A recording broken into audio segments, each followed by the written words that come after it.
Bonjour les enfants. Je reviens sur les documents de géographie que je vous ai envoyés hier. Alors, le grand thème en géographie que nous allons étudier, c'est le thème de produire en France. Alors, produire, bien sûr, il n'y a pas que l'agriculture qui produit. Nous allons étudier trois secteurs. Le premier secteur, le secteur 1, le secteur primaire, c'est l'agriculture, la pêche. On peut résumer à ça à peu près. Le secteur 2, c'est l'industrie. Donc l'industrie, ça peut être l'industrie automobile, ça peut être l'industrie, la métallurgie, voilà, toutes les formes d'industrie. Et le secteur tertiaire, le secteur 3, c'est activité de service. C'est-à-dire que les administratifs, un coiffeur, voilà, toutes les personnes qui rendent des services. Donc, on va commencer par l'agriculture. Ce que j'ai souhaité dans ces documents que je vous ai envoyés, c'est que montrer l'évolution de l'agriculture depuis, on va dire, allez, 60 ans, 70 ans. On a une première photo où on voit des agriculteurs qui fauchent le blé, qui moissonnent. Vous pouvez remarquer qu'ils sont plusieurs, que les moyens sont rudimentaires, une seule faux, hein, et puis que la surface cultivée ou moissonnée est assez restreinte.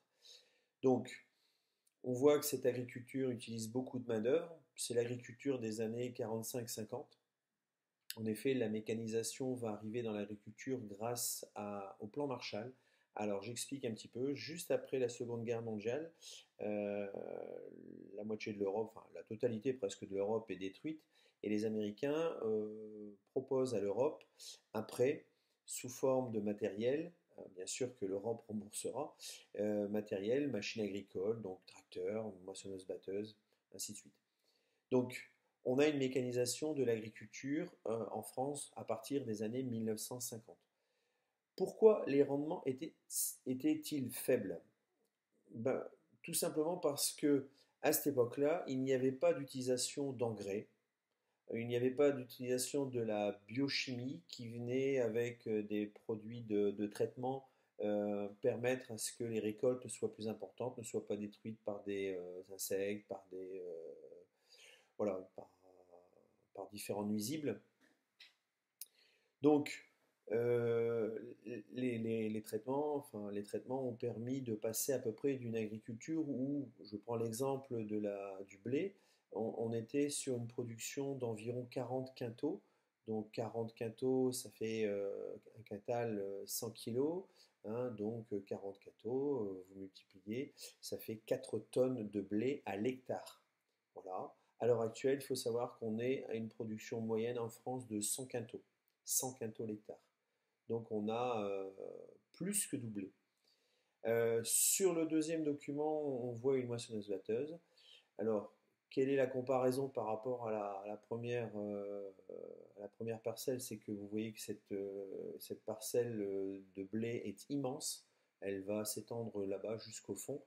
Les avantages et les inconvénients, les avantages, on voit qu'on peut travailler seul, il y a besoin de beaucoup moins de main-d'œuvre.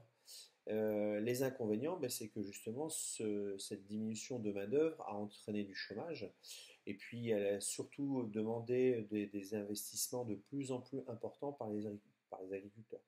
Voilà, donc pour pouvoir vivre, il faut maintenant investir énormément. Vous devez avoir des machines, hein, mécaniser votre exploitation agricole. Si je reprends les deux autres documents, on a à peu près le même principe de comparaison entre un agriculteur qui vient faire la traite des vaches dans une pâture. Vous voyez que c'est très manuel. La personne qui est sur la gauche est en train de traire la vache. La production est bien moins importante, bien sûr. Alors, quels aliments cet élevage permettait-il? De faire du lait, dans un premier temps du lait, du fromage, du beurre et parfois des yaourts. C'était essentiellement du lait et du fromage. Euh, Vous voyez qu'ils sont à deux, hein, puis que là on est en pleine nature. Il n'y a rien de mécanisé, tout est fait à la main. Sur le document 2, exactement le même principe que les deux premiers documents. On voit qu'ici, on a une salle de traite moderne, ce qu'on appelle salle de traite en épi. Les vaches rentrent par le fond de la salle de traite. avancent, sont parquées, elles sont traites et ensuite elles repartent soit dans un pâturage, soit dans une stabulation. Alors pareil, avantage, inconvénient, bah, avantage c'est que la production de lait est beaucoup plus importante. Inconvénient, bah, c'est que ça a entraîné une diminution de la main-d'œuvre. Et puis pour pouvoir vivre correctement, parce qu'on sait que l'agriculture en ce moment en France c'est assez chaotique et que beaucoup de paysans n'arrivent même plus à survivre. Donc il faut produire énormément pour pouvoir arriver à maintenir un niveau de vie, on va dire, raisonnable. Voilà. Je vous laisse. Je vous envoie la correction par écrit dès aujourd'hui et j'espère que la vidéo vous a apporté quelques informations supplémentaires. Allez, bonne journée. Au revoir à tout le monde.